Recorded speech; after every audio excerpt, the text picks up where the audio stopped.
But with that, we welcome in our first guest of the evening. That's Ted Conroy of WAER, the voice of Syracuse men's lacrosse. Ted, how are you, buddy? RJ, it is a great pleasure to be back on your show. You have no idea. I'm doing great. It's a beautiful night in Central New York, and I'm really seeing a win coming for Syracuse if you had to ask me. I love the enthusiasm, Ted. I love it. But let's get into the game. The game set for face-off not too far from right now, about an hour away. And, Ted, you've seen this team. We've talked with you before on the show. It's tournament time, and this typically is when Syracuse steps it up yet another notch. They're the number 2 seed overall in the tournament. They take on Army. A quick synopsis, a preview, if you will, sir. Well, a preview, I'll start with the Vegas odds, which they actually have this year for lacrosse. Syracuse, the 2-1 favorite to win the national championship this year, just ahead of Virginia after the George Hughley situation, which has really tarnished the sport of lacrosse and really hurt things and really kind of cast a black shadow. But taking a closer look at Syracuse, they're playing Army, a team they beat 12-7 during the regular season. And you say 12-7, a 5-goal difference. How much is that? Well, I will tell you that Tom Pileski, Army's goalie, game of his life to keep it to a 5-goal game. Pileski, another one of those big goalies who will take up a lot of cage, and a guy who can also move. He is a very, very good goalie. He had a great game against Syracuse, but the Orange still kind of rode it out, 12-7 the final there. And it was a dominating performance. I called that game. Syracuse matches up very well against Army simply because they're a bigger team. You think with the black-sided guys from West Point that they would be bigger guys, really big physical guys, but their midfield line relatively undersized. The 5'7", 5'8" range at around 170 pounds they're weighing in at. So, I like this Syracuse matchup. Army's not a bad draw. I think you're going to get a little bit more scared when you roll into round 2. Yeah, and that round 2 game will consist of Cornell, the 7th seed. They move on a 3-overtime game against Loyola. So Cornell awaits the winner of Syracuse and Army. And you touched on the Virginia debacle. Everybody knows about it at this point. And Syracuse, back-to-back defending national champions with all of the spotlight on Virginia. How much does that help Syracuse in that they're maybe being a little bit overlooked? You very rarely can say that about a back-to-back defending national champion. Yeah, I wouldn't call them overlooked so much. The Virginia lacrosse tragedy in terms of national media has drawn a lot of attention away from teams like Syracuse and whatnot. It is unfortunate to consider the fact that the sport of lacrosse, when it's making news, is for all the wrong reasons, whether it be the situation at Virginia, whether it be the situation at Duke. Bad things tend to attract national attention.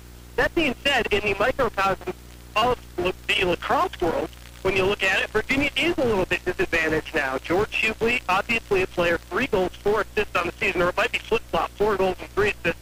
A guy who served on the second-line midfield all year long, a big physical guy. They lose him. People forget about it. There was a lacrosse player here, and they lose him. They lose a tremendous sense of kind of where their head is at. They were a dominant team that everybody saw as the number 1. Now what are they? Nobody's quite sure what they are at this point. Obviously, because they're dealing with a huge scandal. It's not something that you really know what's going to go on. It's going to be a wait-and-see thing. As for Syracuse, all they can do is play their game. They're one of the best teams in the country. They're kind of hyped to kind of win it up every year. So, it's not something you can really worry about if you're Syracuse. You just kind of got to keep your head down and keep playing the way you are. Syracuse is, obviously one of the favorites to win the tournament, but, it's been like this for countless years now. How have they been able to have this continued success? Yeah, it's kind of a continued theme. I also write for the Orange Fizz blog, which is, I don't mean to shameless plug and cross-promote here, but it's something that me and a couple of other dedicated issue people like to do. But, it is what it is. Every year, the casual alumnus of Syracuse kind of waits by and kind of casually goes through lacrosse season, more looks at what the football recruits are bringing in, what the aftermath of the basketball season was. And then all of a sudden, spring comes. Most specifically, May comes, then Memorial Day comes, and it's, Syracuse back in the title game. Let's flip it on and watch. This is a team that has made its mark doing it after a horrible 2007 season. They've turned it around, and they've looked virtually unstoppable since. Really, the only team that's been able to be their kryptonite, at least regular season, has been Virginia. So it's a team that, you can only look at teams in a vacuum. You can only look at teams as what they are this year. And this year, it's another very good team, which I would argue has the strength, has the potential to be a national championship contender. And talking with Ted, AER, Ted, this is that, you're comfortable with. You've seen this team over the last couple of years, and in the fact that they typically do not overlook teams, what do you think of their odds here? They're at the bottom of the bracket, working their way up, and they would consist of, not to look, we can overlook this game. Not in the fact that they will surely win it, but we can look down the road. The team can't. We can. That's why we're here. So if they take on Cornell and then the winner of a Maryland Notre Dame game, and then after that it's all still up in the air. But what do you think of their odds in their route coming from the bottom of the bracket?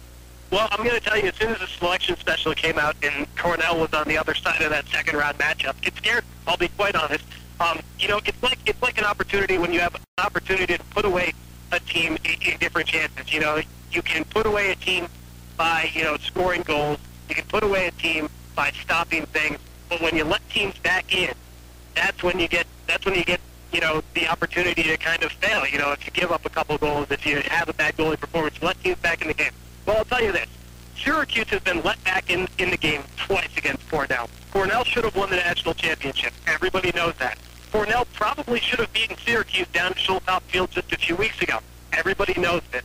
How many times is Cornell going to fall, and how many times is Cornell going to just collapse before they finally realize that they are a team that can beat Syracuse?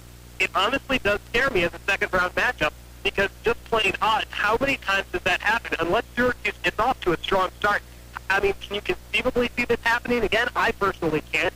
I want to see a Syracuse team that would come out and really put Cornell away early, because if you give them hope, I don't see a scenario in which Cornell manages to blow it, quote-unquote, twice in a row, 3 times in a row, I should say.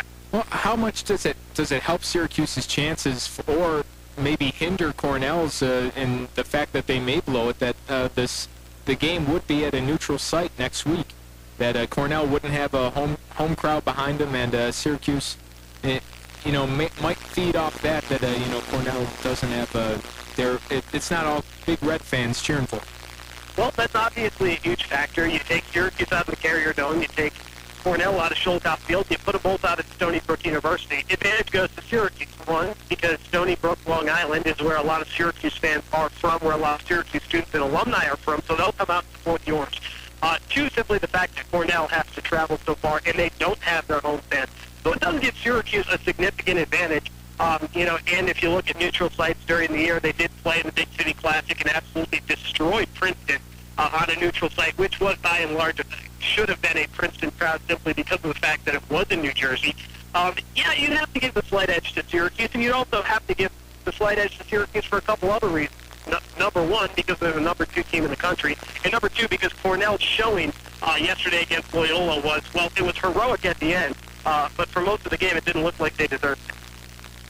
Talking with Ted Conroy, WAER Radio, the voice of Syracuse men's lacrosse, on their bid for a 3rd consecutive national title. And Ted, we know the big names, the big shooter for Syracuse. You have your Daniels, your Jamesons, right on down the list. But come this time every year, it seems like there's a big guy that steps up that during the regular season maybe had a much smaller role. Looking for an X factor. Ted, who is it? Well, there's a good X factor potential look. Jojo Marasco, who hasn't played in quite a while because of a lower leg injury that they're calling it, hasn't played in a while. If he gets back in, he can run both lines at midfield and attack. A very talented freshman who can do everything. The other X factor, the complete dark horse who nobody knows, his name is Nick Desper. He's a transfer from a Division II Carolina school, and he did play in that game against Notre Dame. I